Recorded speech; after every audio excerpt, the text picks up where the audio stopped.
Welcome to Edutech Chiranjan YouTube channel. Government aided এবং sponsored বিদ্যালয়ের অনেক শিক্ষক শিক্ষিকারাই আমাকে রিকোয়েস্ট করেছেন যে এই WBIFMS অর্থাৎ NGIPF পোর্টালে কীভাবে নমিনি অ্যাড করতে হবে সেই বিষয়ে। তো নমিনি অ্যাড করার পূর্বে প্রধান শিক্ষকের এন্ড থেকে ওয়ার্কফ্লো ম্যানেজমেন্টের আন্ডারে নমিনেশন অ্যান্ড ফ্যামিলি এন্ট্রি এবং সেলফ রেজিস্ট্রেশন এগুলো আপনাকে করে নিতে হবে।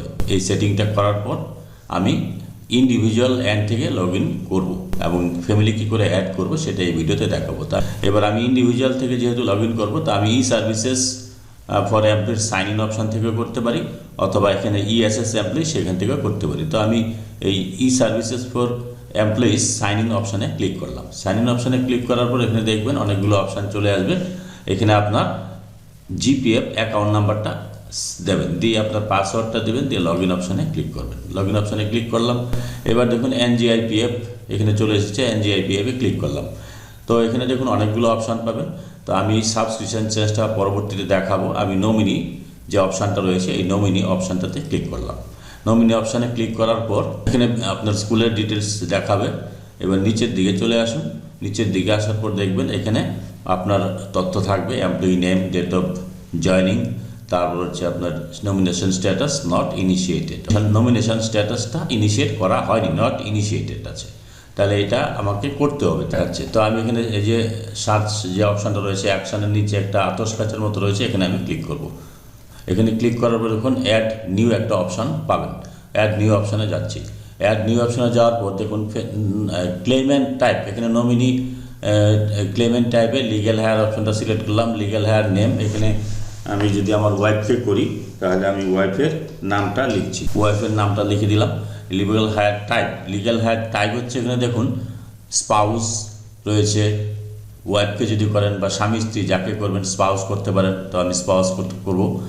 অ্যাডপ্টেড থার্ড জেন্ডার চাইল্ড যদি থাকে তাহলে করতে পারেন, ব্রাদারকে করতে পারেন, ডটারকে করতে পারেন, ডটার ইন লকে করতে পারেন, ফাদারকে করতে পারেন। তো আমি স্পাউসকেই করবো, স্পাউসকে করলাম। করার পর স্পাউসের ডেট অফ বার্থটা এখান থেকে আপনাকে দিতে হবে। তো স্পাউসের ডেট অফ বার্থটা দিচ্ছি আমি। স্পাউসের ডেট অফ বার্থটা দিয়ে দিলাম। শেয়ার PF পার্সেন্টেজ, অর্থাৎ আপনার PF অ্যাকাউন্টে যে টাকাটা জমা হবে তার কত পার্সেন্ট দিতে চান। যদি আপনি একজনকেই নমিনি করেন তাহলে ওয়াইফকে যদি করেন সেক্ষেত্রে 100% আমি দিয়ে দিলাম।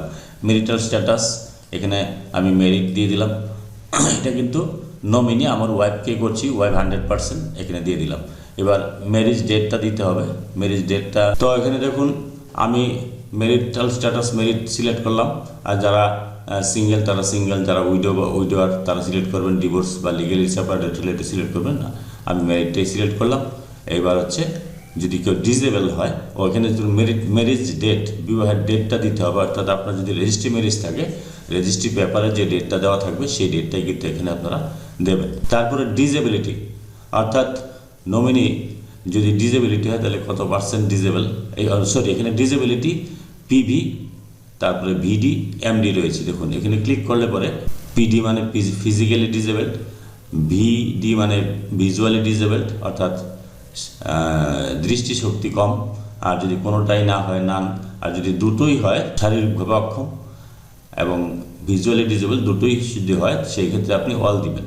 আর না হলে এখানে নান দিয়ে দিলাম। ফিজিক্যাল ডিসেবল যেহেতু না, তাহলে এটা নান দিয়ে দিলাম।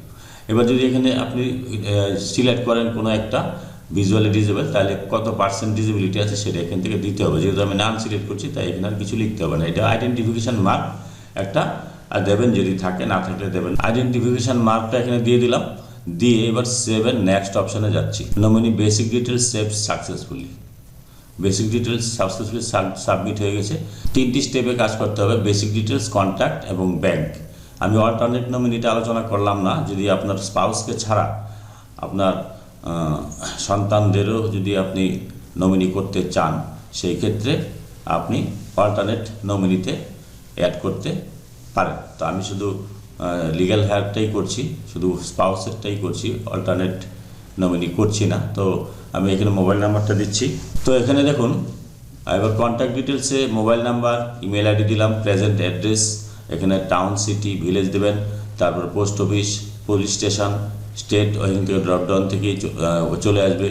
আমি ড্রপডাউন থেকেই সিলেক্ট করেছি। তারপর হচ্ছে ডিস্ট্রিক্ট ড্রপডাউন থেকে সিলেক্ট করবেন, সিলেক্ট করেছি। পিনকোড দেবেন, দিয়ে কান্ট্রি ইন্ডিয়া অটোমেটিক চলে আসবে। এবার পার্মানেন্ট অ্যাড্রেস এবং প্রেজেন্ট অ্যাড্রেস যদি সেম হয় তাহলে এই চেকবক্সে ক্লিক করবেন। ক্লিক করার পর তখন পার্মানেন্ট অ্যাড্রেসটা অটোমেটিক ফিল আপ হয়ে যাবে। তো এবার আমি সেভ এন্ড নেক্সট অপশানে ক্লিক করলাম। সেভ এন্ড নেক্সট অপশানে ক্লিক করার পর আমার আরেকটা অপশান বাকি রয়েছে, যেটা হচ্ছে nominee contact details save successfully ওকে করে দিলাম। এবার লাস্ট অপশান যেটা সেটা হচ্ছে ব্যাঙ্ক ডিটেলস। অ্যাকাউন্ট নাম্বারটা দিতে হবে, ব্যাংকের আইএফএসসি কোড দেবেন, ব্যাংকের ব্রাঞ্চ দেবেন, নমিনি সাবমিশন ডেটটা অটোমেটিক চলে আসবে, রিমার্কের ঘরে কিছু থাকলে দেবেন, না থাকলে দেবেন না। তো আমি আবার এটা ফিল আপ করি। তো এখানে আমি ব্যাংকের অ্যাকাউন্ট নাম্বারটা দিয়েছি, আইএফএসসি কোড দিলাম, ব্যাংক ব্রাঞ্চ অটোমেটিক চলে আসবে, নমিনি সাবমিশন ডেটটা অটোমেটিক চলে আসবে, রিমার্কের ঘরে কিছু থাকলে দেবেন, না হলে দেবেন না। দিয়ে এবার সেভ অপশানে ক্লিক করলাম। এবার দেখুন নমিনেশন স্ট্যাটাসে আমি নমিনি অপশানে গিয়ে নমিনি অপশানে যাচ্ছি। এবার নমিনি অপশানে গিয়ে আমি নমিনেশন স্ট্যাটাস দেখুন, এবার নমিনেশন স্ট্যাটাস পেন্ডিং রয়েছে, পার্সেন্টেজ 100% রয়েছে এখানে। তো এইভাবে আপনারা কিন্তু এই নমিনেশনটা সাবমিট করবেন। পোর্টালে এখন একটু প্রবলেম আছে যদিও, তো এখানে একটা পেন্ডিং আছে নমিনেশন স্ট্যাটাসটা। এবার পেন্ডিংটা কে অ্যাপ্রুভ করবে? আপনার HY1 থেকে এটা অ্যাপ্রুভ করবে। তো আমি বিদ্যালয়ের প্রধান শিক্ষক এটা অ্যাপ্রুভ করলেই কিন্তু আপনার নমিনেশনটা অ্যাপ্রুভ হয়ে যাবে। এইভাবে আপনারা নমিনেশন সাবমিট করতে পারেন। যদি ভিডিওটি ভালো লাগে please like, share and subscribe this channel to get notification off the next update. Thanks for watching this video.